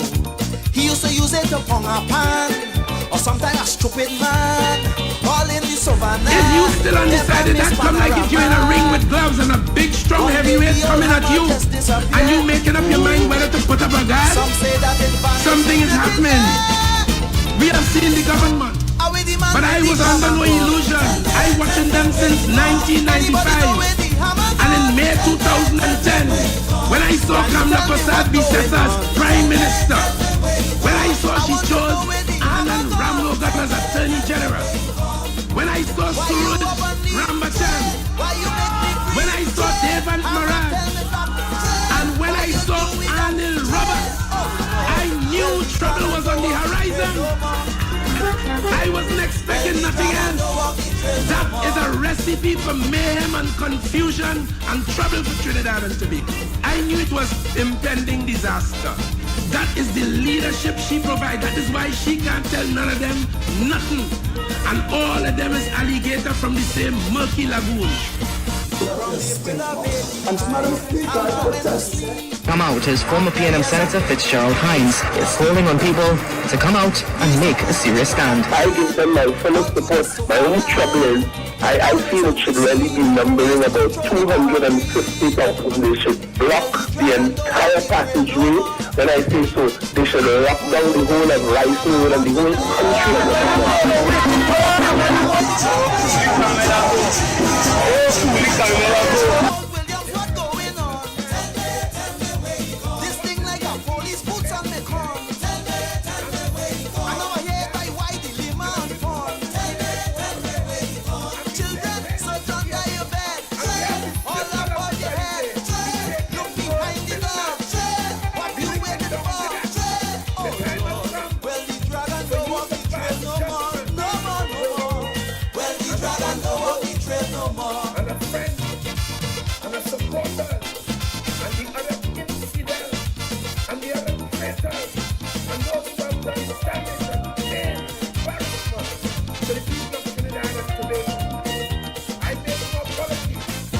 Prime Minister, I did receive in my email a statement from the opposition leader saying that she has written to him seeking a bipartisan meeting between government and opposition members. Have you received that letter? I want to get it clear from the opposition leader. Bipartisan meeting. Is the same one that voted in the parliament that I shouldn't speak to you? On COVID? Yeah, but I'm saying, is it the same opposition leader? On Friday, I tried to speak to you, the population, about this same issue. And the opposition leader led her crew to vote against the Prime Minister talking to the country in this emergency. Is that the same one who's writing me now? To tell me what? The opposition leader of Chance Baby. But if you have received said letter, and if you would be willing to have that meeting. I am not prepared to take part in any political grandstanding. Right now I have a serious headache. You know what she did? She got herself quoted in the Ghanaian media saying, ignore the Prime Minister of Trinidad and Tobago, because nothing that he say could ever come to pass. You know what that has done? Nothing that he say could ever come to pass. You know what that has done? Created unsit.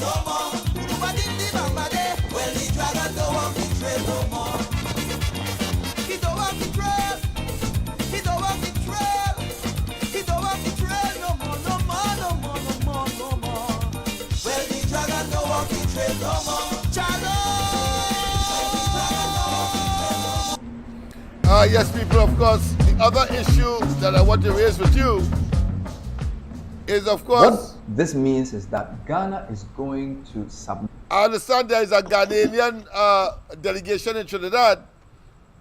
And I've been saying, of course, that Ghana is in the jaws of IMF program. I think it's about the 7th program that they have been engaged in. I think Trinidad would have gone to the IMF probably once when, of course, the PNM drained the treasury and, of course, Robinson had to rush to the IMF. Ghana is right now, the program is supposed to end in April next year. Right now. But somehow Rowley has this pension. Let me tell you something. Let me just get this. Let me just get rid of this. This propensity, this predilection, this almost a preordained tendency to be attracted to evil and to things that are inimical to Trinidad and Tobago's interests. What the hell Trinidad doing tying in their economic prospects to Ghana? That isn't, of course, another IMF program. Don't believe me? Don't believe me? And of course, the yam that they promised some years ago at the beginning of his administration, they just get, we have yam here, of course, everybody knows that. So I don't understand how that would, of course, assist in the diversification imperative that is required at this point in time to diversify the economy, not only to expand it, to make sure that there are employment opportunities, but also that we can have export-oriented activities so as to bring in badly needed foreign exchange. But listen, of course, to this particular expert on Ghana, not Guyana. Guyana, of course, is flying, is soaring economically, obviously, and the people are really benefiting, 100,000 per family. I believe it is for the new year because of their windfall that they recently got. But listen to this and you will get an appreciation. Submit a program of activities to the IMF, which the IMF has to approve, and then offer us some money, which will either be called an extended facility program or an enhanced facility program. So it typically means that between 3 to 5 years, we are going to be on a certain trajectory, which the IMF has to approve, which would typically make our fiscals, or basically how much we raise versus how much we spend, look better. As we speak, our deficit is high. We want to spend more than we raise. So some of the money they will give us will help us balance that. But more importantly, it's also going to give us credibility in the international market so they can lend us money. So essentially, for the next 3 to 5 years, we are going to be guided by Big Brother IMF. Yeah, people. That Now, is this the position situation. because, okay, this is the 17th time we've come to the IMF. So we need that history. Since 1957, we've been to the IMF 16 times. The last time was in 2015, April. We just finished in 2018, December. Why are we in this position? It depends on who you ask. But if you ask me, I'll tell you it's a combination of poor economic management and then global issues. Global issues because COVID hit everybody hard. So there are about 40-something countries that are in a very difficult position in terms of their debt. Russia-Ukraine war. Let's go to another video on the subject. Ongoing Economists. political standoff in Ghana's parliament with both the National Democratic Congress and the New Patriotic Party caucuses claiming to hold a majority threatens to have serious economic repercussions if not swiftly resolved. Many economic analysts have voiced concerns Fighting it in the parliament of Ghana right now. Ghana's international pass a monetary budget. fund program if it continues much longer. The following report by Daniel Sakite has more.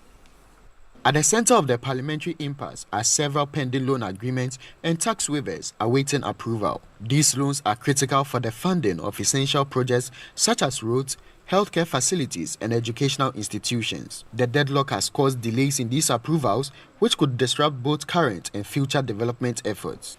Another casualty of the gridlock is the delay in approving tax waivers, which are typically offered to businesses in key sectors like manufacturing, technology, and agriculture to attract investments. In Ghana's post-pandemic economy still battling with inflation, these waivers are essential for boosting foreign direct investment and supporting local businesses. Without timely approval, these sectors could see reduced investment, higher operational costs, and a slowdown in job creation and overall economic growth. In response, the NPP caucus has initiated a recall of parliament to address pressing government matters. These include tax exemptions under the One District, One Factory program, a $250 million International Development Association facility, and important legislations like the 2023 budget bill. Experts like Professor Lord Mensah have cautioned that the prolonged parliamentary gridlock could affect Ghana's IMF program, adding further uncertainty to the country's economic future. Parliament functions as, a point where our economic policies are approved. And so if we turn up to have this suspension, going for a long time, it's going to delay our economic reforms that we're trying to do.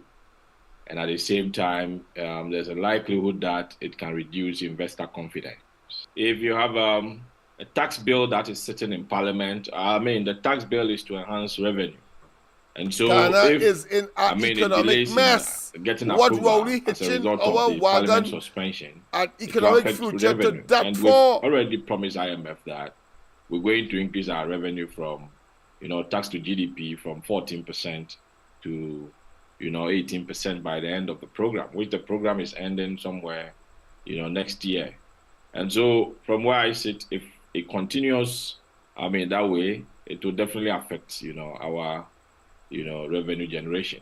And it can, affect us in meeting some of the targets of the IMF program. Without immediate resolution to the impasse in Parliament, economists warn that Ghana could face reduced foreign direct investment, job losses, and slowed economic growth. More so, they fear that the impasse in Parliament would derail Ghana's IMF program. For CNR Business, my name is Daniel Sakiti. The ongoing political standoff in Ghana's parliament with both the National Democratic... There's another one. Hello guys, once again, welcome back to my channel. Today we are talking about Ghana. Ghana has gone to the IMF for the 17th time. And today, the implication of the IMF conditions are showing glaringly on the Ghanaian. Today, electricity prices have been increased, water prices have been increased, taxes on businesses have been increased, and this is killing businesses. Guys, hello guys, once again, welcome back to my channel. Today we are talking about Ghana. Ghana has gone to the IMF for the 17th time, and today the implication of the IMF conditions are showing glaringly on the Ghanaian. Today, electricity prices have been increased, water prices have been increased, taxes on businesses have been increased, and this is killing businesses. Guys, I've been telling you this for a very long time that, look, the way we are running the country, we will soon run into a ditch. We emphasize on creating job opportunities for people abroad, for people elsewhere, whilst we sit and hope that our fortunes will change one day. One day it go better. It does not work this way, because training or transforming a country requires you to implement some intentional policies. Okay, I don't want to talk much. I have Bernard Avle, who is a seasoned journalist who hosts the City CBS News. Okay, so he is going to explain to you how some of these things do happen and why it's affecting Ghana. He shared this on his show City CBS, and I just took a snippet shot of a bit of a portion for us to look at his analysis and see whether we agree with him or not. Okay, so let's watch. You do back to the village food bazaar. Everybody wants paparansa, everybody wants kelewele, because on a regular day they won't get. When they drive around town, KFC, Pizza Hut, this and that, this and that, this and that. So they realize that, oh, the only place I can actually eat, so it's almost like our own food is ceremonial. But normal food there, it has to be chicken. Now, once they frame your taste that way for the next 30 years, you guarantee them an income. Yep. This is how we should think about the economy. So economics is not just numbers. That's the thing. This is our point. We make it look like only those who can calculate. Economics is not about numbers. It's about solving human problems, understanding scarcity, and resource deployment. Okay, so this frame, this jacket that the IMF has put us in, that we have sent ourselves into for 17 cycles, PURC will raise tariffs. They will change the BOG's law. They will bring somebody to come and police out the BOG. And it's so condescending. So we are going to help Ghana to maintain fiscal discipline, for God's sake. And what happens is that our politics plays into it because the opposition wants to win elections. So they will also fire. Hey, the governor, why is he doing this? And I'm not endorsing recklessness. But even in opposing, you have to be wise and say, Charlie, look, this thing, it's true that the MPP people mismanage the team, but they have deeper issues. But to just play to the gallery, fiscal recklessness, the government, you come. And you can't do the same thing because you are in the same hole with the guy. Yeah, the problem here is that it's not because the oppositions do not have sense or they don't understand the governance framework. It's because the reason for coming to power has nothing to do with developing the people. I've always been saying this, that the reason for a lot of politicians coming into power has absolutely nothing. A lot of people, if you really go down to the grassroots, some people even had their motto as Ubia Bedidi Peche, Ubia Bedidi. Ubia Bedidi Sesing. So it's all about indidi, our we are fighting. It's about we are struggling, we are fighting to get power so that we will chop. It's not so that we will develop the woman who sold his clothes and property to put the son into university, so that when he comes out, he'll be able to get a job and to be able to take care of him. It has nothing to do with that at all. So Bernard, it has nothing, absolutely nothing. The correlation you're making here, you're making a common sense argument. But to the politician, it's not about that. It's about winning power, amassing wealth for themselves, and then I'm creating wealth for their financiers. So that's why all these people, they understand these things. Problem is, they won't do what is supposed to be done. That's the problem. So you are not coming with any debating idea. You are just passing because you know that Charlie, you do your CSUBDB. You see, but that's why you go 17 times. So there should be a real alternative. So the real alternative is not just the opposition saying, well, you began in the Senate of opposition and waited your turn. So yes, people, of course, as I said, hitching your wagon to Ghana, that is problems. Nothing different, of course, to sandals. Nothing different, of course, to the plyboard factory for Labre. Nothing different to the highway to Manzanilla. $400 million, and it begins and ends nowhere. So people, of course, I thought it was important, of course, to make you understand what this government continues to do is put us into, of course, all kinds of jeopardy for the future. And some of which we don't know because of the non-disclosure signing. I understand that they have a lot of money banking individually in Ghana. That's why they choose there. But we're going to find out. People, of course, it is already 8 minutes. They are about past 10 o'clock. So we have come to the end of the program. Have a wonderful, wonderful rest of the night. God bless, and don't forget tomorrow morning the Ground Report, Andy, Mikey, and myself. Yes, indeed. I wonder what Penny and Amy have to say before you go, before you think you'll get away. You tell the world you go lock, call the heart up. Once you get the vote. You said the buck is going to stop at the tippy top when you took your oath. The airport scandal section 34 email gate. Like a raging bull, you declared war and we took the bait. But since you get your turn, nobody at jail for corruption. Since you get your turn, no members of the opposition in prison. Since you get 2 turns, you promise to set things right. White collar crime you vow to fight. But is is a set back with no rights. Remember, it's we who call Pandy racist. We even call him rapist. Your turn now. Yes, people, of course, don't forget. Why kindness makes people disrespect you. Modern Stoicism. People, of course, I thought, like last night, I will end with, of course, why it is that people disrespect you even though you are kind.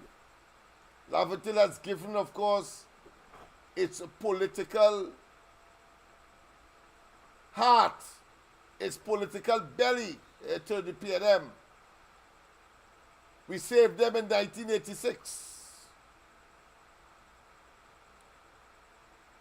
And yet still, over that period to today, especially to today, Rowley and they have disrespected, have neglected, have robbed our children. Imagine, of course, I see a video circulating that Stuart Young was opposed to baby milk. Baby milk. Where children from Laventille most likely would be the beneficiary or the mothers whose fathers, the fathers of those children may abandon them more likely than not. That is the reality of the socio-economic, but the social interaction there.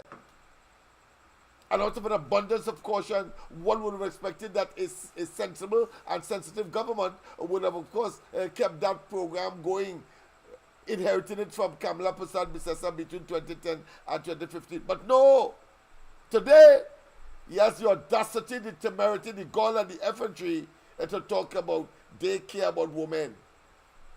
They care about women conveniently.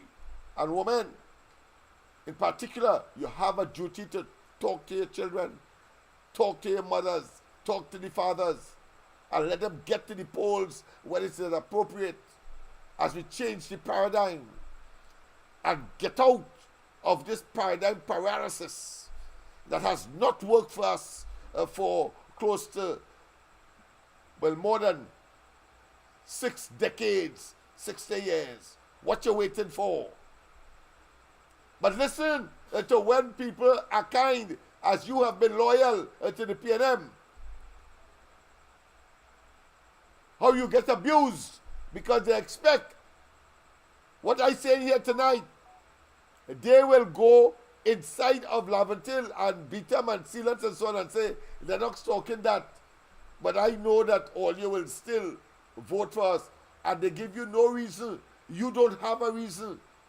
And even though you know at the back of your head, in your mind, it's pain, ache, agony, drudgery, wickedness, more police, no employment, more gang warfare, more borderline issues. You know it.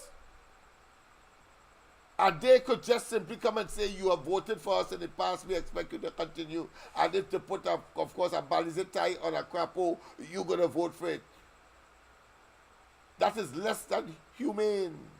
Like less than a human being. That to me is equivalent to slavery. But it's mental slavery. Let us decondition. Let us get that out. Let that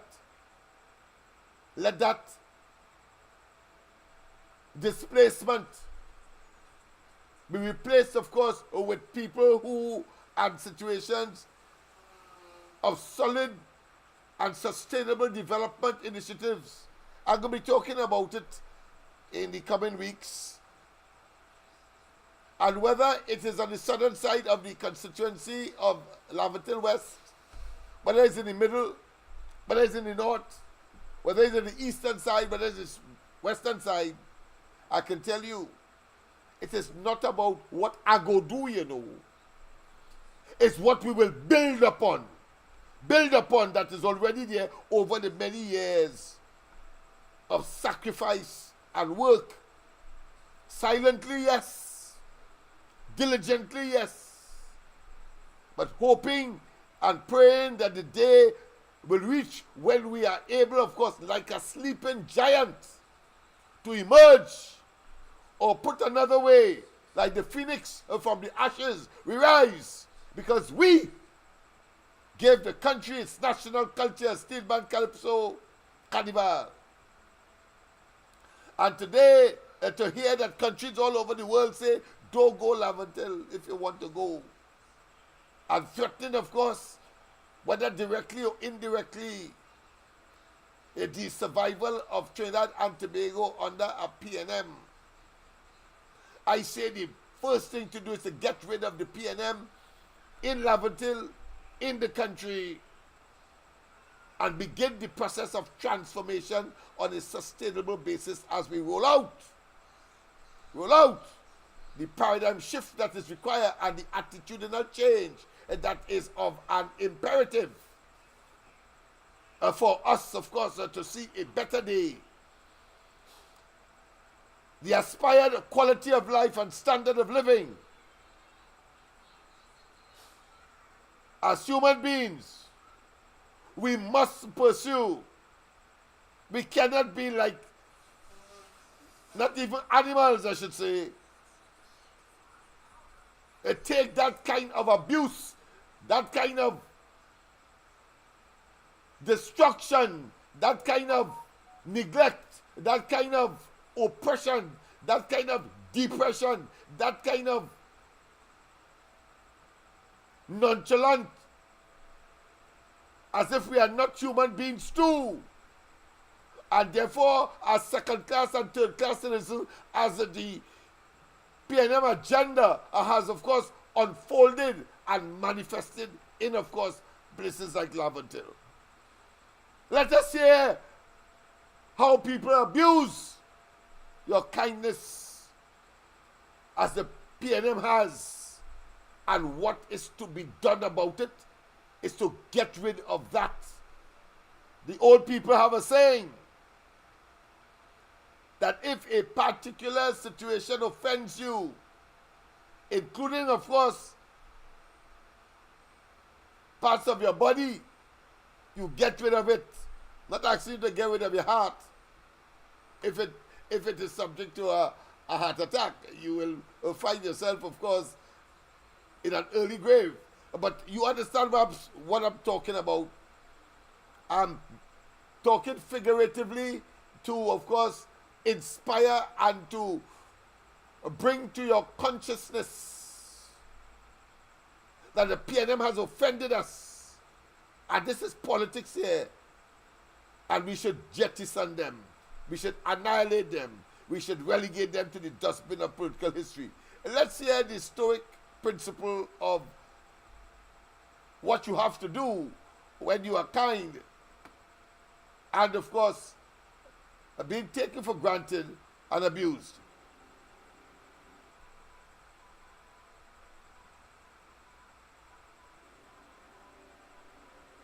Have you ever felt like the more kindness you show, the less people respect you? You offer a helping hand, yet they start expecting it. You go out of your way to be considerate, yet you're overlooked. You try to be a good person, yet somehow you become an easy target, someone people take advantage of. And here's the real danger. If you don't recognize what's happening, you'll keep wondering why people dismiss your needs, walk over your boundaries, and never truly appreciate you. But don't worry. By the end of this video, you'll understand why kindness, when used without wisdom, can lead to disrespect, and how to shift your approach to gain respect without losing your compassion. Because the problem isn't kindness itself, it's how and when you apply it. Number 1. People value what they have to earn. Kindness is often seen as a virtue, yet paradoxically, in the modern world, it can lead to disrespect when given too freely and without boundaries. This is one of the great paradoxes of human nature. People tend to devalue what is easily accessible. The moment kindness becomes a constant, unearned presence, it transforms from a virtue into an expectation. When others feel entitled to your generosity, they no longer see it as a gift, but as a given, something they need not appreciate or reciprocate. This is why modern Stoicism teaches us the importance of self-respect and measured generosity. Marcus Aurelius once wrote, "Waste no more time arguing about what a good man should be one. But being a good person does not mean being a doormat. If you are always available, always saying yes, and never establishing limits, people will not admire your kindness. They will assume it is simply who you are, something they can take without consequence. Just as we value what..." You see, the PNM is doing that to us. It's doing that to Laventille, East Port of Spain, Beetham, Sealats. That's what they're doing, taking us for granted. And that is why Marlene McDonald, I remember one time when we said, well, listen, we will beat you all in Port of Spain South. She said, no way, no way. In other words, that is their vote bank, and they have all your luck. They have we luck. Come on. We have to become conscious and get away from that abuse. And therefore, of course, what I consider to be a suicidal mission. Please, let us avoid it for the sake of our children. The breaking down of those borderlines and, of course, the elimination of those gangs and gang warfare that our young people are engaged in all over these communities. It is not a job for the police. It is a job for us, and we can do it by simply not, or put another way, neglecting the PNM as they have neglected us. And let us get on with our respective lives and the community development. We work hard for, we also respect those whose kindness must be earned. When you are too freely giving, you teach others to expect rather than appreciate. This is a hard truth that many people learn too late.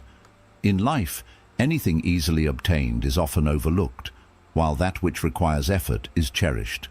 Consider the example of luxury goods. Why do people covet designer brands over cheap alternatives? It is not just about quality, it is about scarcity and effort. People respect what is rare, what is difficult to attain. The same applies to human relationships. If you are endlessly accommodating, always bending over backward for others, they may begin to see you as replaceable.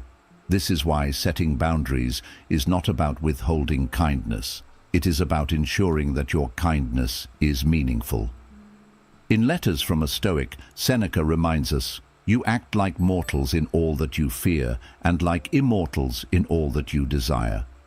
If we desire respect, we must act in ways that command it, not simply give ourselves away expecting it in return. The key is to make your kindness a conscious choice rather than an unconscious habit. When you say yes too often out of fear of disappointing others, you become a tool rather than a person, useful but not respected. In modern life, this lesson is especially relevant. In a world driven by social media validation, where people are pressured to be endlessly available, many have lost the ability to say no. The result? Burnout, resentment, and ironically, a lack of true respect from those they strive to please. The truth is, when you set boundaries, you teach others that your time and energy are valuable. You show them that your kindness is not free-flowing but intentional. This is a core principle of Stoic secrets. Control what is within your power and let go of what is not. Respect starts with self-respect. If you respect yourself enough to set limits, others will follow suit. Epictetus taught, "How long will you wait before you demand the best for yourself?" Yes, people, of course. So we will continue, of course, tomorrow night in this series of course, recognizing that we have been subjected or be conditioned or brainwashed into believing that somehow the PNM is the best thing since sliced bread. And but of course, our real, actual, practical experiences have been one that leaves much to be desired. Unacceptable. We are too close to the seat of power and the main thoroughfare and the administrative center of the country. I'm talking about Port of Spain, the capital. Why can't we be rich as everybody else that are west of Port of Spain or north of Port of Spain? Why it is that those communities east and south of Port of Spain are in such what I consider to be decrepit conditions? And to be specific, I'm talking about Sealots in the south. I'm talking about Beetham. I'm talking about the Laventilles and the generally east port of Spain. Why?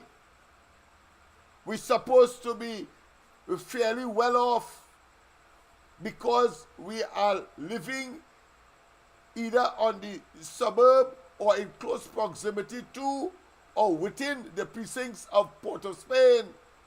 Yet still the wealth circulates, but it appears that none comes this way, east and south. And the latest edition of that is for Carnival. We invented Carnival.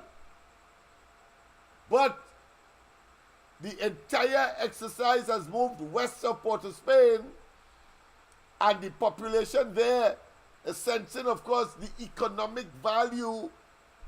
They laugh all the way to the bank on Ash Wednesday morning, whilst, of course, we continue to be hewers of wood and drawers of water as we, of course, spend on costumes produced by those in the West. And on Ash Wednesday morning, high and dry, nothing in the fridge, can't make grocery, and you couldn't even make some money over the Carnival because bands of major bands or a continuous flow of bands failed to pass through the eastern part of Port of Spain, where, of course, the employees of those very big bands west of Port of Spain live and create. And who created Carnival? That's a shame. That's an indictment. And we must decondition ourselves. It is the existentialist that says that not because you live or you were born into poverty, as human beings and with the spirit of creativity, adventure, and industry, we can, of course, emerge from the quagmire and the debilitating conditionalities that poverty exacts on a people. We are too close to Port of Spain to still be talking latrines. We are too close to Port of Spain to still be living in shacks. We are too close to Port of Spain to have decrepit roads and roadways. We are too close to Port of Spain to be, of course, exiting and entering our homes through tracks that are not paved, and muddy roads and muddy tracks. No, we must now divest ourselves of that inferiority complex that we have imposed on ourselves. We are the ones that gave the country its latest, of course, in the world, in fact, the latest percussion instrument, the steel pan, and we can do it for ourselves once again, once we get rid of those who are prepared to leave us in that kind of quagmire, that kind of decadence, that kind of total and absolute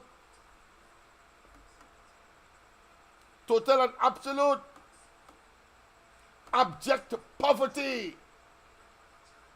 And they too laugh all the way to the bank when they would have gotten us to vote for them, and they become prime minister and ministers, and as they turn their backs on us.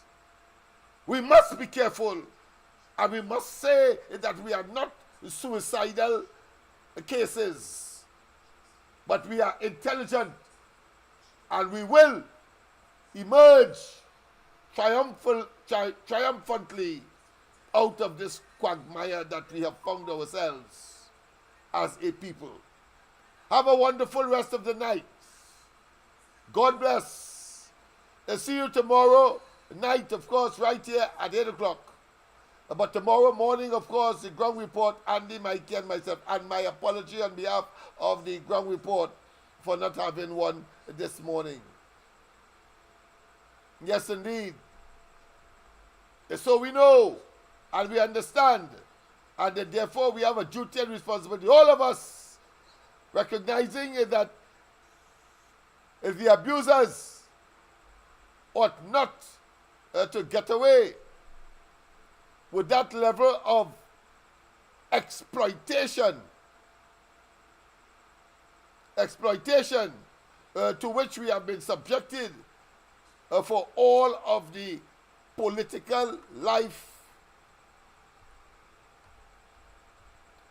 of the PNM so far. Yes, indeed. We must emerge. We must be triumphant. We must be committed. Well, you began in the Senate of opposition and waited your turn. Then with Manning as your PM giving directions, you studied and learned. You paid attention to Robbie Pandey, observed all their mistakes. So there is not one excuse that you can make. Are you allowing yourself to be drained by the expectations of others?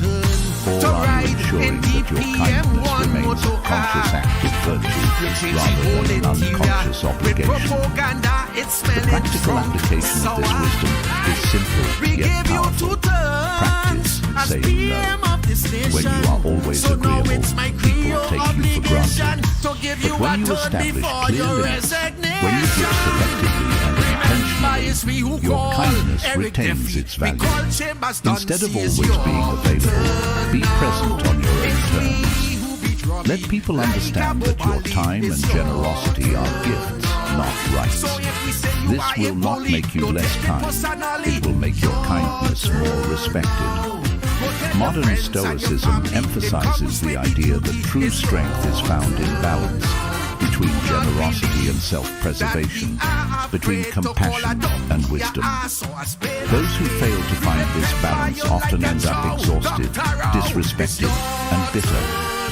The world does not reward unlimited self-sacrifice. It rewards those who understand the value of their own worth. Number 2. Unchecked kindness can make you seem weak. Unchecked kindness can often be mistaken for weakness, not because kindness itself is a flaw, but because the world respects those who balance compassion with self-respect. In society, we often see strength associated with assertiveness and the ability to set clear boundaries. Those who can confidently say no when necessary are viewed as people with strong principles, while those who always say yes, always yield, and never push back can easily be overlooked or even taken advantage of. Stoicism teaches us that emotional control is a virtue, but that does not mean we should be passive or allow others to walk all over us. This does not mean being cold or unfeeling, but rather understanding that true kindness cannot come at the cost of your own dignity. Real kindness isn't just about how much you give, it's about knowing when to give and when to stand your ground. Think about the story of Daniel, a man known for always helping others. He never said no, never stood up for himself, and always put the needs of others before his own. At first, people admired his generosity, but over time, what happened? His kindness was no longer seen as a virtue. It became an expectation. People stopped asking if he had the time or energy to help. They simply assumed he would.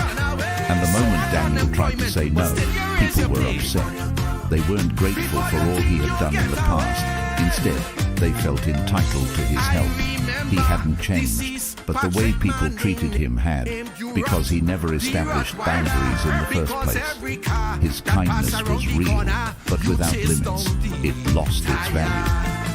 Now ask yourself, How many times have you felt like your kindness was taken for granted? How often have you agreed to something just to avoid disappointing others? Have you ever felt drained because you constantly put others before yourself? This isn't about becoming selfish or cruel. It's about realizing that kindness does not mean being a doormat.